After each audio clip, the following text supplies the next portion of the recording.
Welcome to Teaching Truth.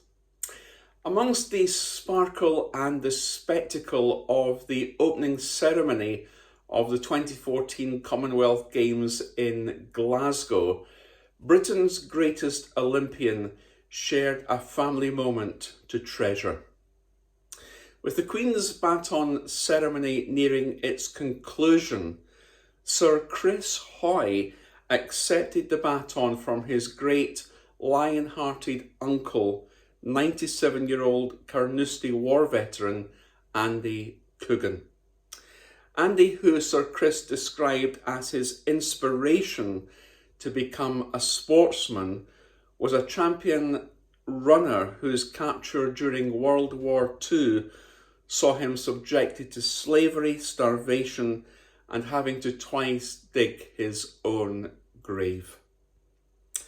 Great Uncle Andy was a true hero who taught his great nephew to never give up, but to go for it, which made all the more poignant the moment during the opening ceremony when he rose slowly from his wheelchair to be embraced by his great nephew, to whom he passed the baton at the end of its final journey. A lovely touch by Sir Chris and a fitting honour for the old man and a truly great uncle who inspired Chris to go for it. Inspired by the story of Sir Chris Hoy and his great uncle, reflect on a moment on the person or persons who have in your life inspired you with God to go for it. Perhaps your parents, perhaps godly grandparents, perhaps a youth leader, a pastor, or even, as has been the case in my life, a Sunday school teacher. Who has inspired you to go for it? Well, I believe that Jesus inspired Peter to go for it, to step out of the boat. And for our final reflection today, in our series of If You Want to Walk on Water, You've Got to Get Out of the Boat, we want to think about the fact that walking with Jesus is all about having a go, in going for it, in stepping out of the boat and of going for it. Peter stepped out of the boat. He made a decision not to remain in the boat, but to embrace an adventure, to embrace a challenge, and to step out. It was an experience, an unforgettable experience for Peter, an experience which stayed with him for the rest of his life, because he walked on the water with Jesus, hand in hand with Jesus. He experienced what the 11 other disciples did not.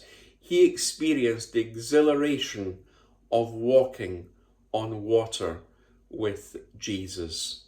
And the reality is, as we close this series, that if we want to experience the exhilaration of walking on water spiritually with Jesus, we have to get out of the boat. We have to go for it. My longing, as it is in my own life, the desire of my own heart, as it is for you, is that together we would step out of the boat and go for it. We would hear God's call and go for it. We would not focus on the wind and the waves, but we would focus on Jesus and go for it. Will we sink? Yes. Will we fail? Yes. Will we feel the wind and the waves? Yes. But you know what? My longing to engage an adventure with Jesus, my longing to be in the place where Jesus is, to get out of the boat is much bigger and is increasingly bigger than my fear of failure and of staying in the boat. And that means that I'm up for going for it. And I just want to invite you as we close this series to consider that question that I'm posing to you as I'm posing it to my own heart. Am I, are you, are we up for going for it? Because you see, when we go for it, when we step out the boat, God's power is made perfect in our weakness. Jesus never let Peter down, but provided for him an adventure that day, an experience, an unforgettable experience that would eclipse all previous human experiences he had. And when we step out the boat and go for it, Jesus will provide for us an adventure and an experience that will eclipse anything that we have, humanly speaking, experienced before. So my final words to myself, to you, to all of us are this: just go for it. Just go for it. Go for it. Step out the boat. Go for it. Because in the final analysis, if you want to walk on water, you've got to get out of the boat.